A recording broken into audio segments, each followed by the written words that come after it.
Welcome to today's webinar. My name is Russ Rowan. I'm the Director of Marketing for Osteogenics. Before we get started, let me address how we'll be interacting today. From a technical perspective, we can't hear or see you, but we'd love to hear from you and be able to answer any questions that you may have. There's a Q&A button on the right-hand side of your screen where you can type your questions at any time. We'll be happy to get them answered during the webinar. Remember that a feedback survey will be sent shortly after the webinar is complete, and once you complete that survey, you'll receive your CE certificate. Also, be on the lookout for a promotional email from Osteogenics that's being sent exclusively to webinar attendees.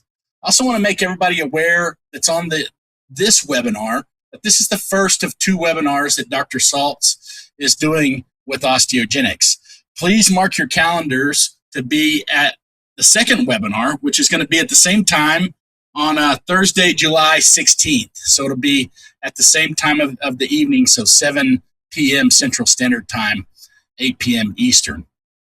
And with that, I'd like to introduce tonight's presenter, Dr. Adam Saltz. Very lucky and very happy to have Dr. Saltz with us tonight. Dr. Saltz graduated from the UT Health Science Center in San Antonio, where he obtained his Master's of Science degree and certificate in periodontics. He completed his dental training at Nova Southeastern University as part of their accelerated dual admission program. While there, he also received a master's degree in public health. Dr. Saltz is the managing director and editor of Decisions in Dentistry. He was recognized by the American Dental Association in 2023 with their 10 Under 10 award for his contributions in education, public health, and organized dentistry as a new dentist. He's a diplomat of the American Board of Periodontology and maintains a private practice in South Portland, Maine. Fun fact about Dr. Saltz is he's actually the real spin doctor. Dr. Saltz teaches indoor cycling classes twice a week. Excited to have Dr. Saltz, and with that, I'll turn it over to you. Great, thank you. I'm very excited to be here with everyone tonight. Thank you for the introduction, Russ, and thank you, Osteogenics, for the support for tonight's program.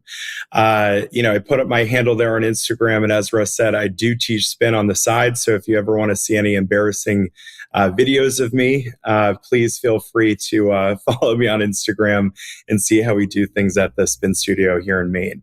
So I do work with several companies, so we will discuss some of those workflows tonight. I think it's important as the digital and AI age continues to grow to know that all of these photographs are my own and have not been generated or manipulated in any way. So this is a 2-parter. So whatever you don't get tonight, you're going to get in a few weeks from now, but we got to build on a healthy foundation. So a lot of patients who come to my practice interested in mucogingival therapy may not really understand the value of why they're here, may not even appreciate the recession that they have. So to start us off, we really need to identify what is recession, what factors can alter recession and treatment success. So I think as we perform different therapies around teeth and implants, understanding what we can and sometimes can achieve and setting those realistic expectations early on will get us out of trouble. And then, of course, what are other materials and techniques that can be used around teeth and implants in patients who have medical histories or interests that may not support an autogenous approach. So when we look at recession, it simply is the apical shift of the gingival margin in relation to the CEJ without any signs of pathology. So when we look at the images to the right here, these are all examples of recession, but there are other qualities that may make this easier or more difficult to treat looking at the regional anatomy of the teeth. And so in some of these cases, we can appreciate more interproximal hard or soft tissue loss, others more significant root steps or baseline recession, the malposition of teeth. All of these factors I'm considering when I'm developing a treatment plan for our patients. And so when we look at the classification SIF, this is not to bore you, this is not a staging grading seminar.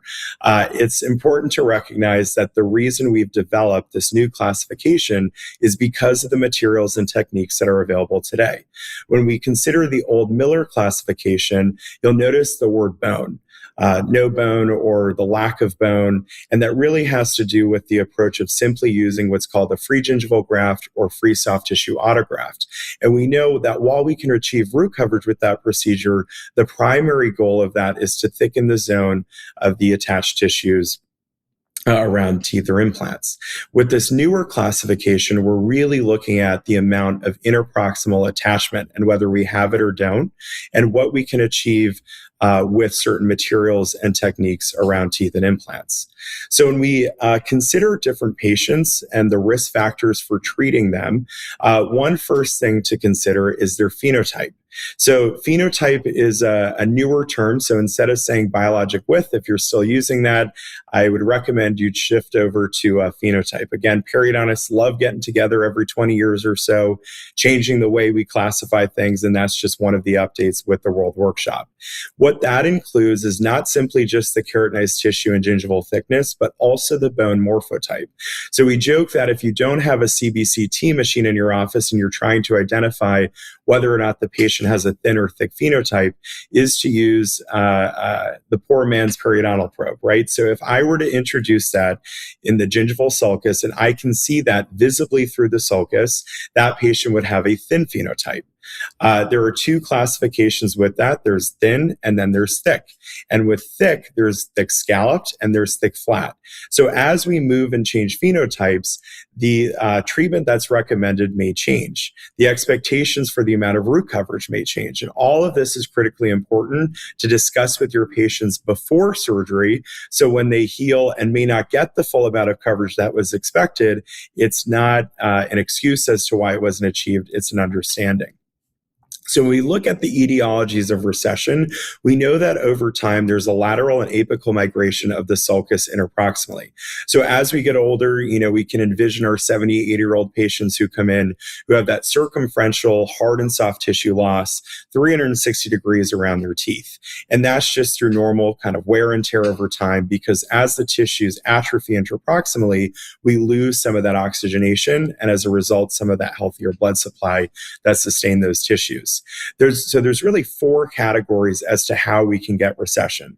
The first, of course, being bacteria, then anatomy, certain chemicals, whether that's introduced orally or traumatically, and then separately trauma, traditionally from toothbrushing. Other typically encompasses other risk factors like orthodontic therapy, and we'll talk about managing that as well. So this is a little bit of an aside, but an important note. As a periodontist, I see patients who may have had their initial therapy and have developed interproximal hard and soft tissue loss, especially in the aesthetic zone after scaling and root planing. So we know, as I mentioned, and as it's understood, that bacterial biofilm dysbiosis can cause periodontal breakdown, and as a result, we can lose hard and soft tissue support. So as a result of this, if we look at a before and after of just simply scaling and root planing, you can see that interproximally the formation of black triangles. So these are patients who I may see in our practice who may say, oh, Dr. Saltz, my general dentist, the hygiene team, they messed up. They caused this recession on me. In reality, this is a phenomenon called hidden recession. That recession was always there, and that's because of the more apical position of the bone between, in here, 7 and 8. So having your patients understand prior to initial therapy, especially in the aesthetic zone for more aesthetically driven patients, that this is a possible sequela of your periodontal therapy is important. So again, bacteria as an etiology comes first. Then we look at other factors. So when we look at anatomy, we're not just talking about teeth in the arch form, but also where teeth may be positioned as a result of treatment. So if teeth are moved beyond the arch form prior to, during, or after orthodontic intervention, soft tissue grafting may be appropriate. The timing really depends on how the teeth are going to be moved. Are teeth going to be extracted and moved in to accommodate space, or to expand the arch? Are we instead looking to push a hard and soft tissue beyond the normal envelope of form? So in conjunction with orthodontic treatment, soft tissue grafting can be incredibly beneficial to patients prior to or after therapy, depending on the type of treatment or orthodontic tooth movement that's planned. Smoking, vaping, and other chemicals like marijuana can certainly cause breakdown of the periodontium. If you have patients, and I noticed this more when I was in residency in Texas, who use snuff and smokeless tobacco, you'll notice that there's chemical irritation at the sites that's pocketed. So if I have patients who are unwilling, for example, to quit using some of these products, I'll instead encourage them to move that around so they're not developing pathology, recession, or caries in those areas. Same thing with smoking and vaping. We're seeing the vaping epidemic only getting worse, in the sense that we have 15 to 24-year-olds who are vaping, and we know that a single jewel pod today has as much nicotine as a pack of cigarettes. And in certain surveys and studies, they found that some of these users are using anywhere from 6 to 8 jewel pods. And so if you do the math, that's almost 120 cigarettes a day that these teens and young adults are inhaling. So this is something we're seeing more of in our practice. Trauma, of course, aggressive toothbrushing, and we'll get to this next. Toothbrushing is one of the easiest things that we can correct as part of their treatment. And so as part of the initial conversation, when we talk about soft tissue treatment, is what are things that we can improve as part of their home care so they don't end up in my chair a year later because they brushed my graft away, or they intervened too early and the sutures became loose and were lost. So when we look at home care, and before we get into surgery and regional anatomy and all the fun stuff, it's important to develop these maintenance protocols for your patients because, again, if they don't understand how to brush properly, the investment in an electric toothbrush or using a manual brush harder isn't going to make any difference and can, in fact, make things worse for your patients. So I always encourage my patients to use an electric brush that has a pressure sensor and can give the patient appropriate feedback. And it comes in a lot of different ways. You'll have brushes that turn color, that vibrate, as long as it's telling the patient the appropriate, duration and intensity and frequency to brush their teeth. That's what's valuable to me.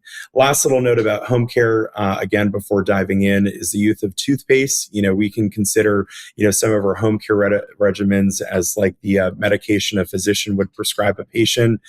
The use of different active ingredients can affect responsiveness to treatment, especially in respect to sensitivity in the world of recession. So different fluorides, whether it's sodium versus stabilized Sanus, the latter formulation has been shown to reduce sensitivity in earlier markers than known competitors like the potassium nitrate, which we'll typically see in products like Sensodyne. There are other cool active ingredients like pyrophosphate if you have patients who tend to develop calculus more quickly. And then, of course, other enzymes that can be added to toothpaste to enhance salivary stimulation and reduce their xerostomia.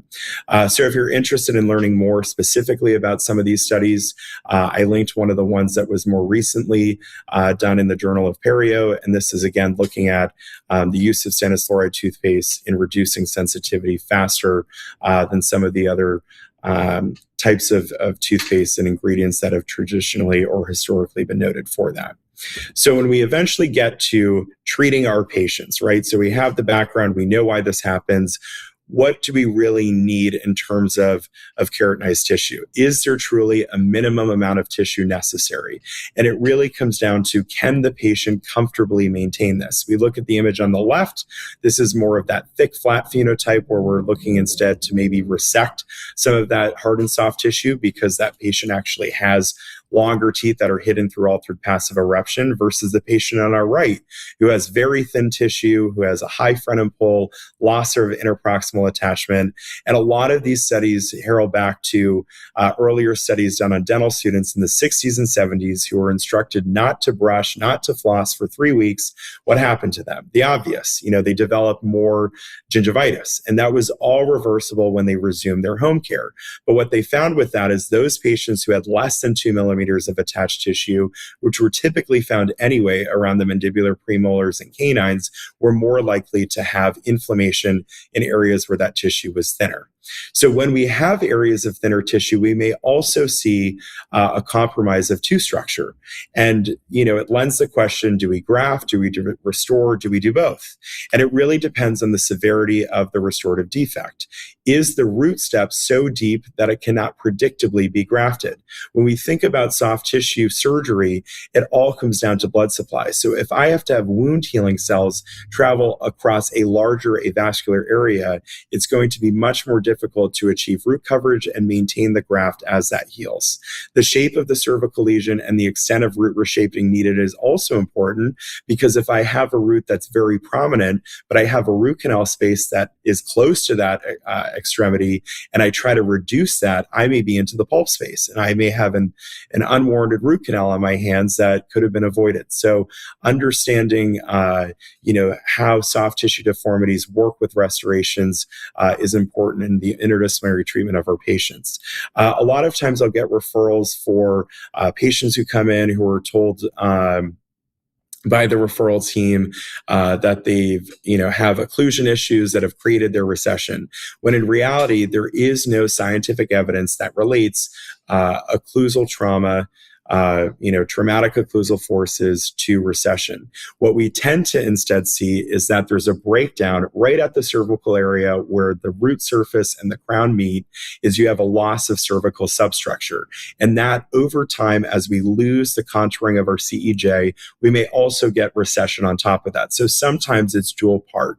And we'll talk about this more in our next section when we're focused more on root coverage. And in terms of getting root coverage, I may not be able to cover what may be receded, when in reality, part of that recession is actually a loss of cervical substructure from some of those parafunctional habits that have caused those abfraction abrasion lesions over time. And so when we look at some of these takeaways, and again, we'll get into this more next time when we talk about root coverage therapies, is that we need to remove and evaluate, what's left after the restoration. So how much residual tooth surface is there, and how much recession are we planning to cover? Ideally, we want to match the CEJ of the contralateral tooth. So we can see in this example, I had the restorative dentist remove the existing restoration. I then performed connective tissue graft and was able to achieve complete root coverage, because we know that some of these materials are not biocompatible. There are some restorative materials that are, but for the most part, the cervical restorations that may have historically been placed were not. So why does all of this matter? Because again, if we have a thin phenotype and a lesser amount of that attached tissue on these longitudinal studies, 25 to 30 years out, we're more likely to see breakdown of those attached tissues. So this is one of those examples. So, I want this to be as interactive as possible. It's of course hard to do at home when I can't see or talk to any of you. So grab the beer or glass of wine that you have, and let's work through this. So you have a situation like this. Patient comes in. Are we going to graft? Are we going to restore? When I look at this, I'm assessing a number of different things on a tooth and gingival level. On a tooth level, there's a combination of carious and non-carious lesions. On a gingival level, interproximally, there is some hard and soft tissue loss. There also, we can appreciate on the direct buccal surface, a total lack of attached tissues. So if you said graft or restore, you're both right. It's actually both. So in terms of a timeline, I'd ideally look to do my free gingival graft first. So I want to increase the zone of that attached tissue, then refer back to the restorative dentist after about 6 to 8 weeks of soft tissue healing to allow those restorations to be placed in a much more sound periodontal environment. And so a lot of the work that I'm doing restoratively is in conjunction with my dentist that has referred the patient. So that way we can achieve root coverage where possible, or thicken the zone of attached tissues first, so the restoration can be done well and comfortably for the patient. So there are really three main reasons why I treat recession. So I have patients come in, the dentist sent me over here. I don't know why I'm here. Nothing hurts, right? And now I'm asking them to spend several $1,000s on a graft that they don't even know why they need. And so aesthetics obviously is not their motivator. I ask about any sensitivity concerns, maybe to hot or cold. That's not their motivator either. And then it really takes me to look at the quality of tissues around their teeth to decide, is this recession progressed to a point where it now needs thicker attached tissues to prevent any further migration of the marginal tissues? So when I'm looking at these areas, I equate this to the palm of my hand. So if you're not already using that analogy, I welcome you to. And what I explain to patients is that the palm of my hand can take a beating. So when I pound the palm of my hand, I can scrub it, I can do whatever, nothing's going to change.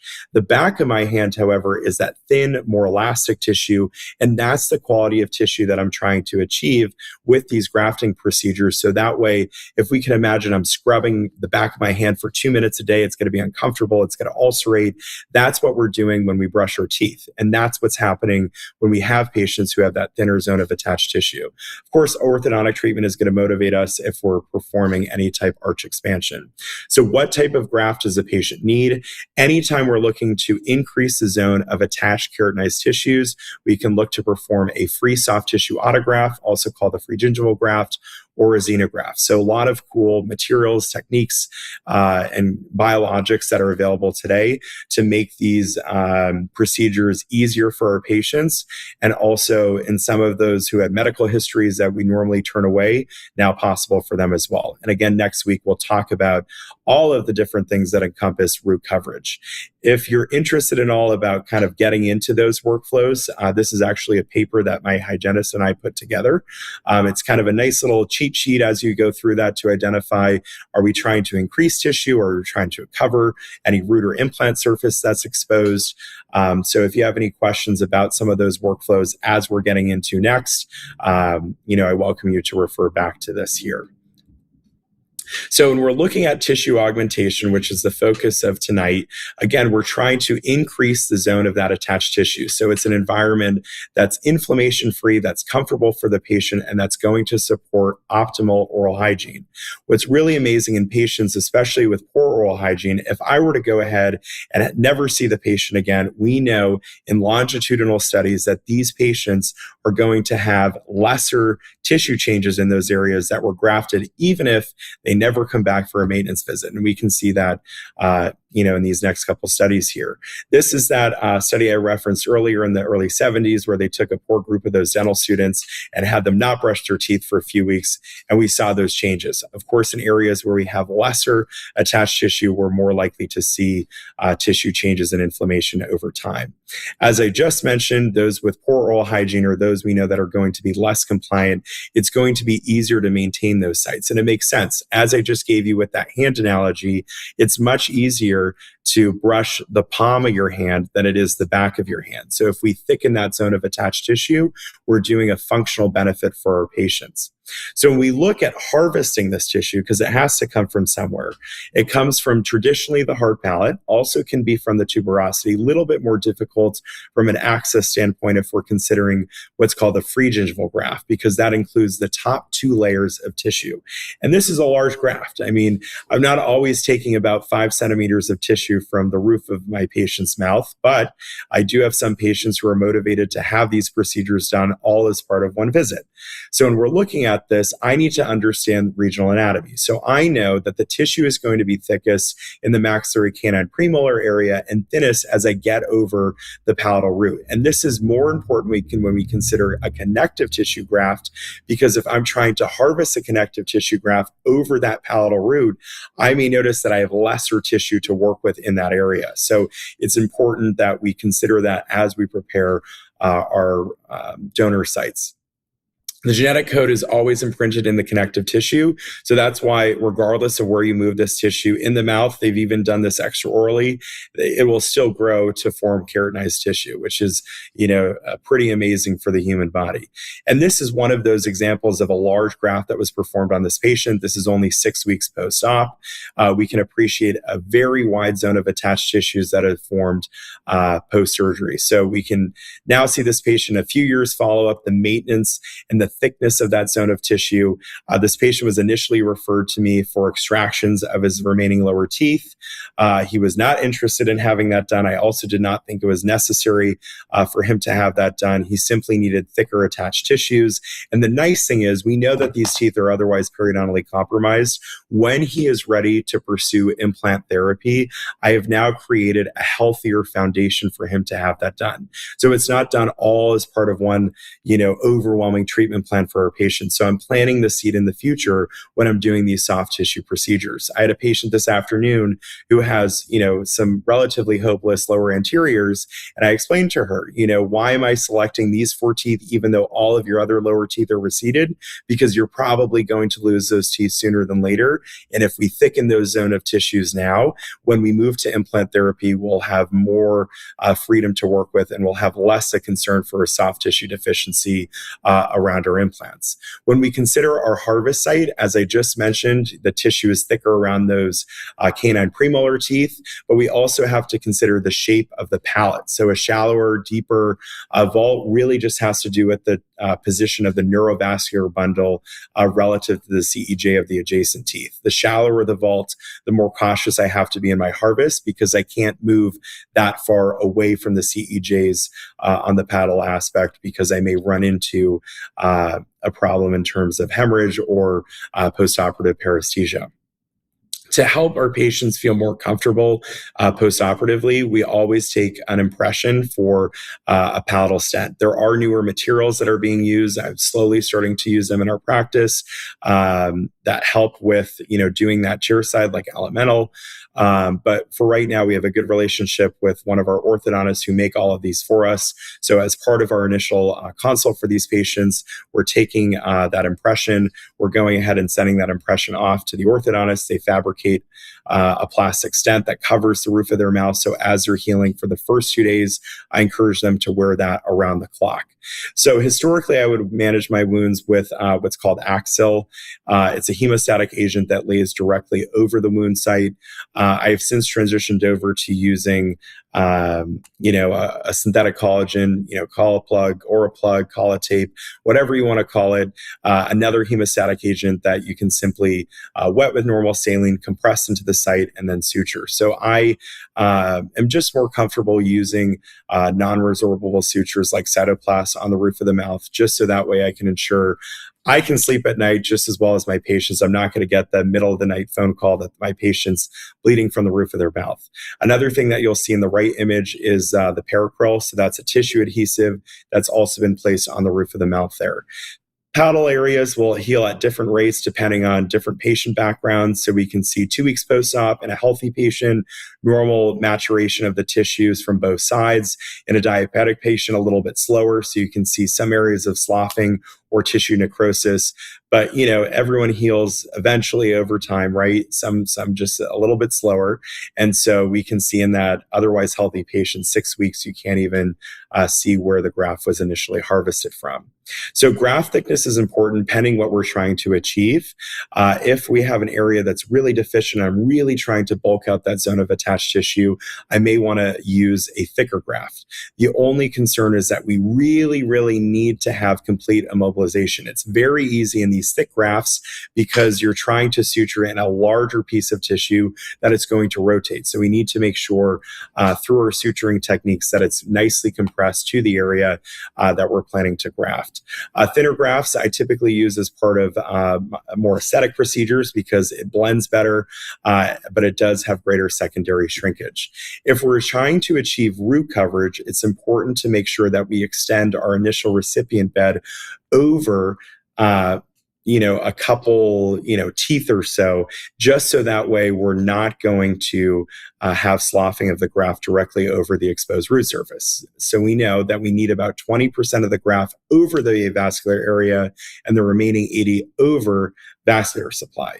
So when we look at this tooth, it's more buccally proclined, number 24. And the reason why we were still able to get root coverage postoperatively, and this is only 6 weeks out, so we're going to get even more as things continue to heal, but it's because I went wider. If I went just immediately over the areas that were exposed, I would get sloughing and I wouldn't get the coverage that you see here. So we always want to make sure if we're dividing this into quadrants that we have one quadrant that's going to be the area of the avascular root surface, and that we have three other quadrants that you see here, and those are the areas that we're going to increase here.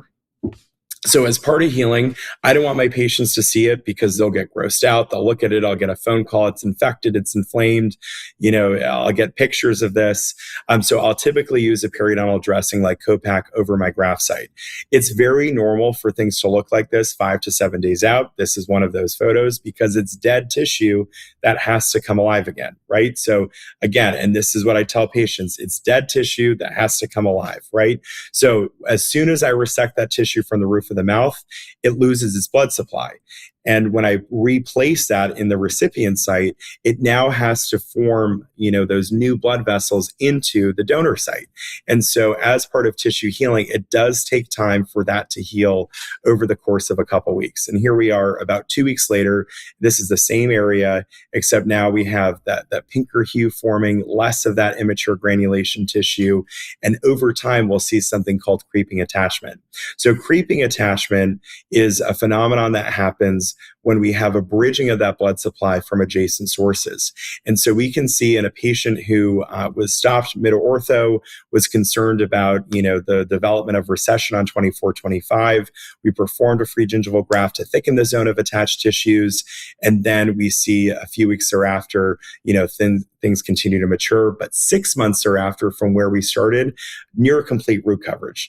And even the small area, if I were to blow this up, that's still very, very faintly dehisced at 25. If I was to look at this another 6 months later, I wouldn't see that at all. So how do we do all of this, right? So I'm the evil periodontist. My poor, teenage patient just wants to get her Invisalign, but now they have to come see me. They said, I need a graft. So now they're in my chair. And what are we up against? So what are all the things that we just described? What should be going through your mind, whether you do this or you're referring out for this? What are some conversation pieces that you can have with your patients? So these are all the things that come to my mind.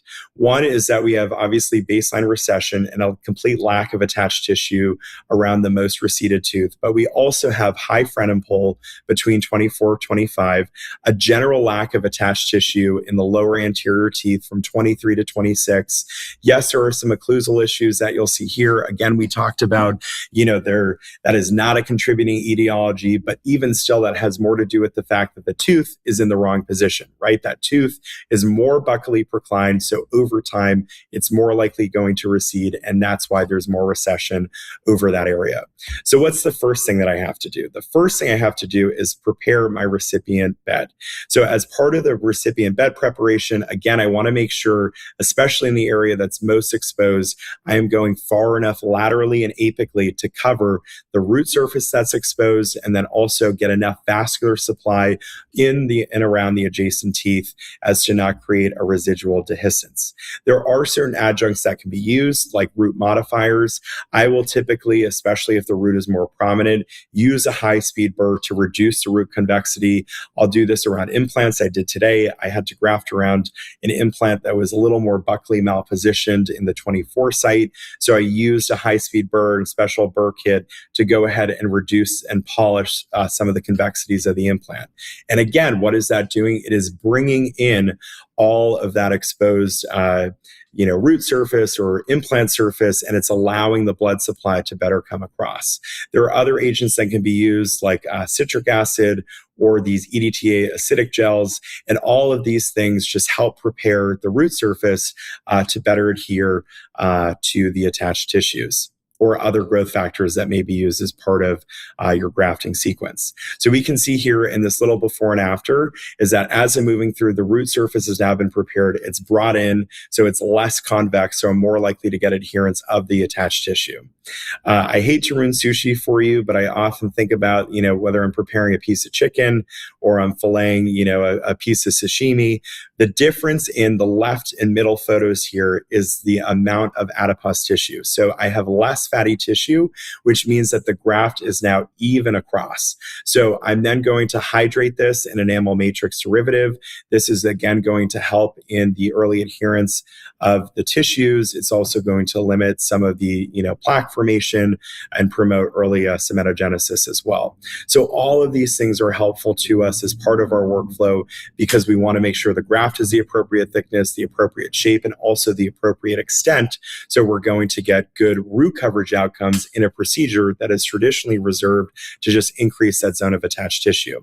As I mentioned, there are other adjuncts, different biologics, like we talked just now, that enamel matrix derivative, platelet-derived growth factor, which affects the activity of different mesenchymal cells, as we allude to with PRF, the ever popular PRF. We'll talk more about these in root coverage because they have less to do in our ability to increase the zone of attached tissues. Some of these growth factors, however, like the enamel matrix derivative, can increase fibroblast adhesion, among other properties, but that's just as part of our workflow in terms of preparing the root surface. As we talked about, for also increasing, patient compliance and patient satisfaction afterward, I don't want to leave them hanging, with the roof of their mouth exposed. Traditionally, we will take a palatal stent. This patient already started their upper Invisalign, so I couldn't use a stent because the teeth were being moved since their initial consult. So I used a periodontal dressing. And so we'll not only use those non-resorbable cytoplast sutures and a hemostatic agent, I'll also then put over a medical adhesive like a paracryl and then a periodontal dressing. So once you get that one phone call in the middle of the night, you never want that call again. And so it may look a little overzealous, but it's worthwhile. So as we move to kind of our final steps with this and preparing and modifying the root surface, we use an acidic agent and then our growth factor. Both of these are going to help in the early adherence of our graft. Grafting in the stability of this graft or the immobility of this graft is critical to its success. When we notice the graft immediately sutured with those simple interrupted sutures, it's pulled more coronally. And as I showed you in those initial photos, more of that recession is apical. So I want to make sure, even though I'm stabilizing the graft initially with these simple interrupteds, I'm then going to go back and do these cross mattress sutures. This is doing two things. One, you see that it more apically positions the soft tissue graft, but two, it encourages the graft to adhere directly over the root surface. So it's not as far away, so it's going to encourage early angiogenesis into the recipient site. And so we can see in that extension too, we're going to get a more natural result postoperatively. I always put a Copac over this area. I don't want, again, the patient's looking at it. I don't want that call or text. And I just explained to the patient, it's like a cast or Band-Aid for your gums, and it falls off over a few weeks. So here we are, a couple weeks thereafter, we already see kind of good blend of those tissues into the interproximal areas and the adjacent teeth. We also see it may look a little bit thinner around that area, but we know with creeping attachment, this will only continue to improve over time. So here she is about 6 weeks post-op. You see a nice blending of the tissues here, and we know that over time that this tissue is only going to continue to creep up the root surface. So there are other ways that we can do this today that we couldn't before. So for example, I would have a blood thinner patient come in, or a patient with a more significant medical history that I was uncomfortable with treating because of, the increased risk for bleeding as part of not only the surgery, but postoperatively. Even if surgically I was able to manage things adequately, I'm concerned that they may have excessive bleeding after the procedure. So what are the benefits of this? Most importantly for me and a patient with an increased risk of bleeding is that we're going to have no need for a harvest site. We're going to have better color and texture matching. In the limited evidence we have, we know that we may not get as much keratinized tissue, but we're still going to get a good result with these patients. So when we're looking at some of these split mouth studies and we're considering some of these zeogenetic collagen matrices, no inferiority has been established with this. And again, as one of few periodontists in Maine, I have patients who will come anywhere from, down the street to 6 hours from me. And it's very difficult to comfortably manage a patient who drives 6 hours away doing a free gingival harvest, right? If I then need to rely on my referring dentist who doesn't do any surgery, who lives 6 hours from me, managing the excessive bleeding from the roof of the mouth. So this has really kind of expanded and improved my portfolio. This is one of those examples. I had a patient with a pyogenic granuloma on the direct buccal aspect of number 12. They came to me, from the county, which for those of you that aren't familiar with Maine is about 5 hours north of where I live now. I didn't want her referring dentist to have to deal with an issue postoperatively. So this is that Z-derm that's prepared, and that's the Ziogenea collagen matrix on the direct buccal aspect there with those glycolon sutures placed in. And so we can get a really good predictable result with this, increase that zone of the attached tissue, hydrates very easily, can be left exposed. It's just important to make sure that you leave the correct corner of that up. So that way you have the appropriate side that you're using. So this is one of those examples, kind of the workflow I showed you, but now with the soft tissue substitute. Patient comes in, I have that gnarly, recession. My dentist said he can't do anything because of my blood thinners. Well, lucky me, we just had the introduction of that Ziogenea collagen matrix, and I said, let's try it, right? So I know that inherently I may not get as much keratinized tissue, but I can get this more comfortable for my patient. I can still deliver a nice result, and it's honestly going to look better, as we'll see here. So when I'm preparing the recipient site, most of my protocol is the same. I'm going to make sure that when I prepare the recipient bed, I extend far enough laterally and apically that we're going to get good tissue support. I'm also going to reduce some of the root convexities in this area. So that way I'm going to get better tissue adherence and better graft stability. When I look to then consider placement of the graft over the exposed root surface, we're going to prepare the root with the acid etch or that EDTA. And then we're going to use a growth factor like that enamel matrix derivative to help in early fibroblasts and cematoblast activity over the grafted area. So when I finally position those tissues, much in the same way as we did the freegingival graft, I'm going to use a combination of simple interrupted sutures to ensure that that graft firmly adheres to the attached tissues, both interproximally and laterally. But then I'm going to go back and make sure I add those deep compression sutures or those mattress sutures. So I'm going into the periosteum. I have my assistant pull out the vestibule, go into the periosteum, and I wrap around the tooth and make like a cross. You can come across directly. I like the cross. I just think it makes me feel better. And it kind of looks cooler too. You also have that periodontal dressing that we're going to place over that area. Good reminder for the patient not to touch, play, look, any of those things in that space. And then the patient comes back a couple weeks thereafter.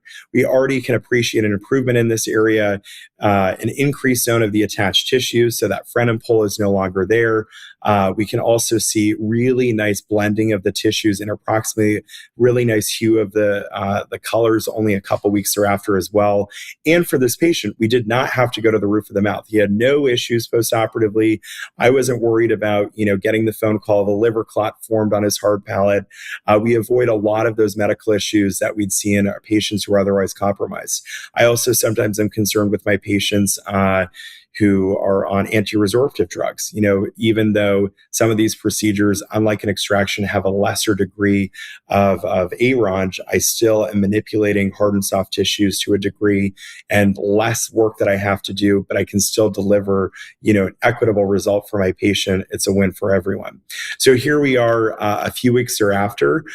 We can already see an increased zone of that attached tissue, really good blending of the tissues interproximally in this area. Things just look healthy. The patient can manage this comfortably.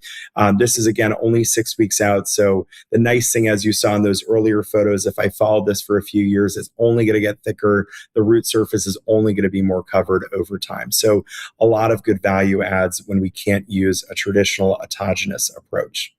So our last little part of tonight is when we talk about the same phenomenon, but around implants.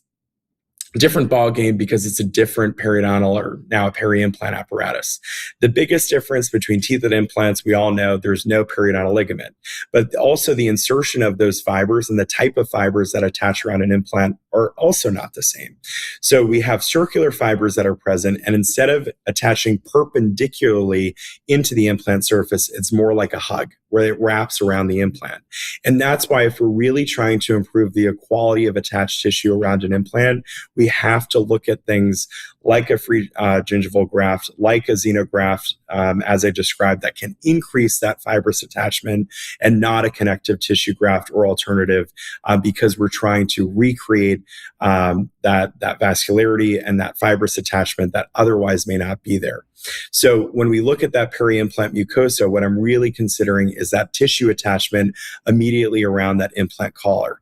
As we move to what's called the peri-implant keratinized mucosa, this is what's found at most implant sites.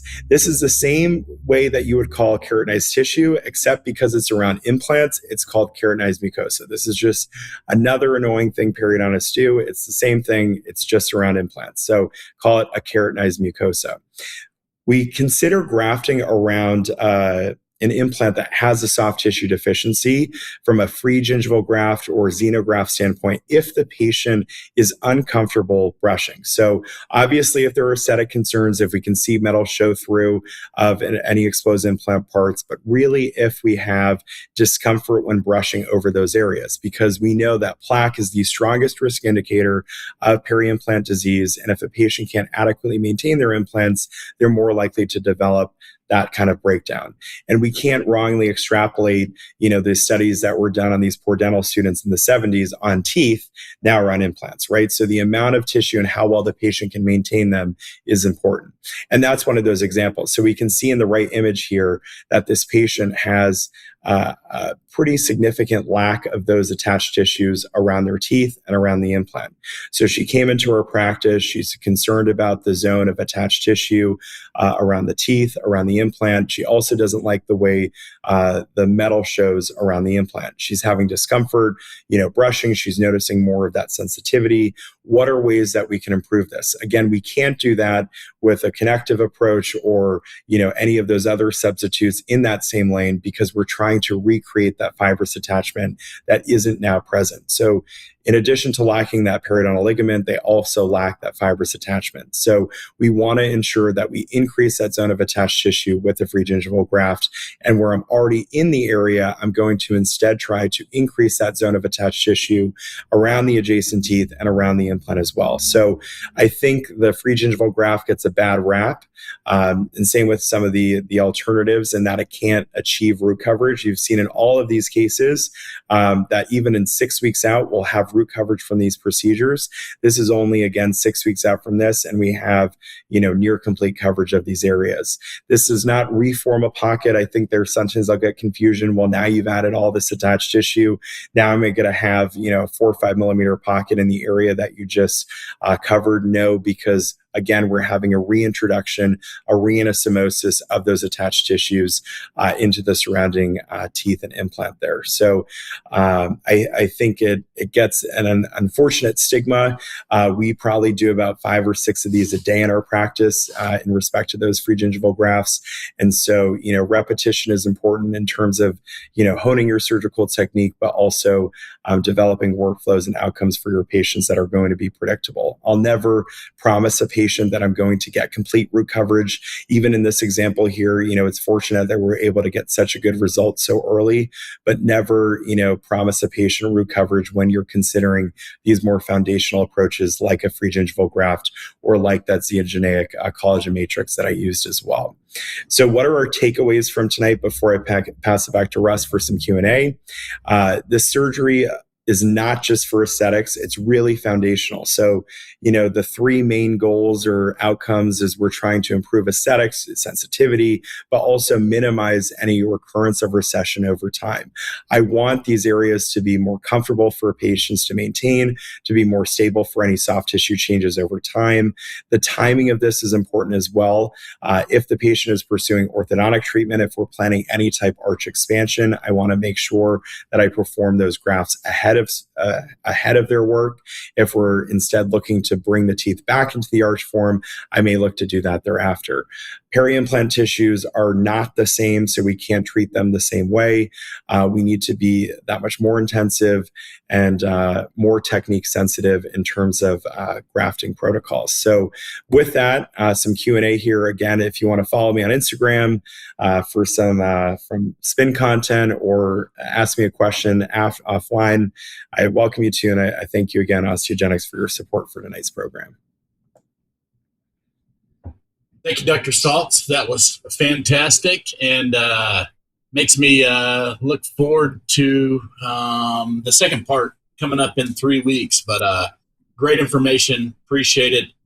We do have a few questions here, and Sure. they're kind of rolling as I speak. But we'll start and work through as many as we can.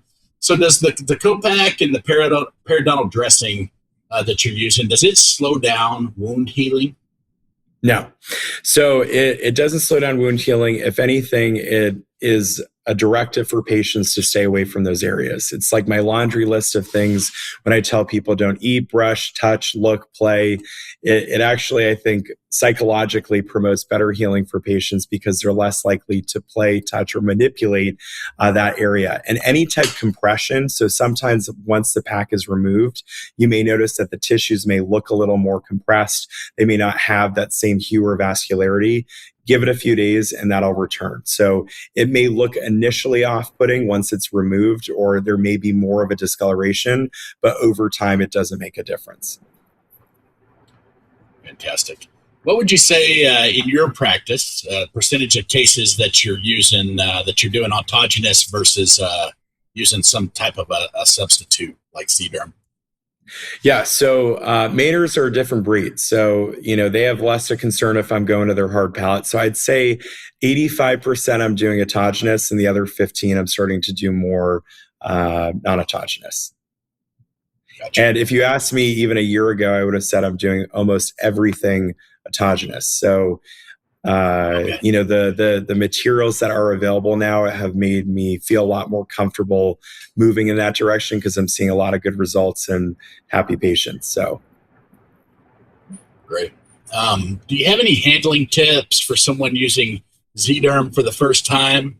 And then second part of that question is, do you recommend the same 80-20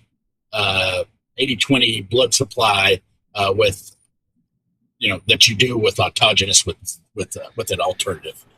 Yes. So I still think it's important to extend the graft more laterally and apically than you think you need, because regardless of the approach, it still comes down to angiogenesis and the reformation of those blood vessels into the donor graft, whether it's autogenous or non-autogenous. So the more of that graft can be penetrated and also deliver that blood supply to the recipient site, the more likely you are to develop early vascularity, which will allow for better wound healing over time. What was the other part of that question? The handling tips for Z-derm. Oh, handling, yes. So it handles really well. Part of my hesitation with the other, I'd say, competitor products was that it didn't handle well. It felt like I was cutting styrofoam.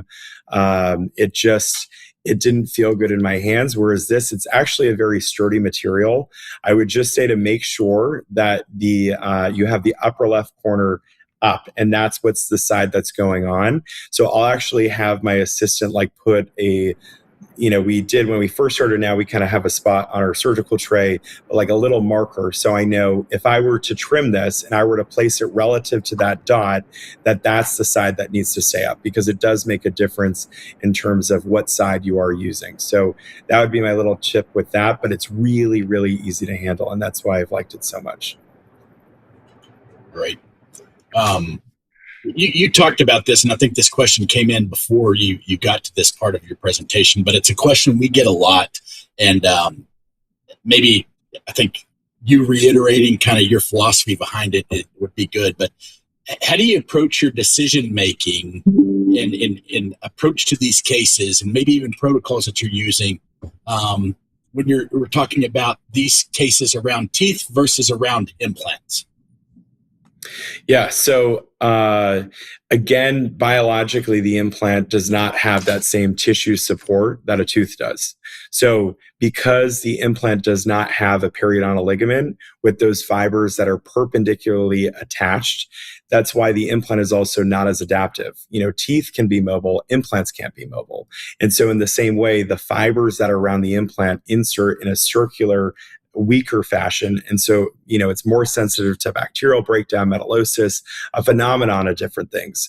And so we need to be, even more considerate of the procedures we're doing around an implant because it can't behave the same way biologically, that a tooth can. So I'm much more keen to use, free gingival graft, a zygonic collagen matrix around the implant versus trying to maybe do some type of other soft tissue substitute and perform root coverage, because I know I'm not going to get that fibrous attachment back to that area. I still think in that world, the free gingival graft is going to be your best bet, just because of the amount of attached tissue you're going to be regenerated with that. Teeth, again, it's more variable.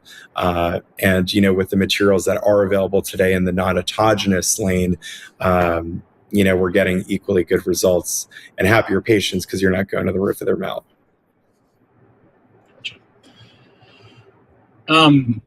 For when you're taking an autogenous graft, the question here is: do you shave off the epithelium, or do you de-epithelialize that graft? And I think that's kind of there's several things in that question, but maybe you can talk about when you would go with a de-epithelialized graft versus leaving the epithelium on it. Yeah, so a free gingival graft leaves the epithelium intact. So for all the examples I presented tonight, you would want to leave the epithelium in place. The only reason you would do the de-epithelialization of that graft is if you're trying to attempt root coverage. You're not going to leave that exposed. You're either going to tunnel that, place that under a flap. It's a totally different procedure, and we'll actually talk about that next time. So great segue. Stay tuned. Yeah. Yeah. So I think that very basic, if in layman's terms, you're not going to de-epithelialize a graft if you're planning on leaving it exposed. If you de-epithelialize it, you're going to need to, your aim is going to be to cover that graft. Correct. You need the epithelium some way. So if you take it off, it's got to come back somehow. So that's why it has to be part of a flap. And that's why those free gingival grafts work, because when you're moving it to a different area and you have none of that attached tissue, it doesn't have epithelium, it doesn't have connective tissue, and now you have both. Question about the periopack again. Can you talk about securing that? Are you securing it around the dentition? Are you securing it with sutures in the palate? Are you securing it with the periacral?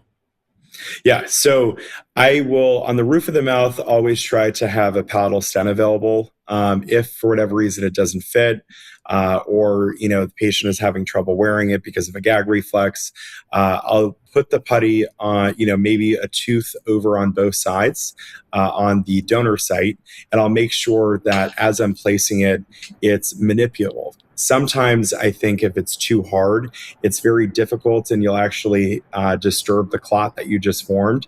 So you want to make sure that it's malleable enough that you can extend the graft onto those adjacent areas. Same thing on the bottom, or really any of the areas that I would perform a free gingival graft. I use what I call a 5/6. I don't even know the correct name for this instrument. It really looks like a fish hook.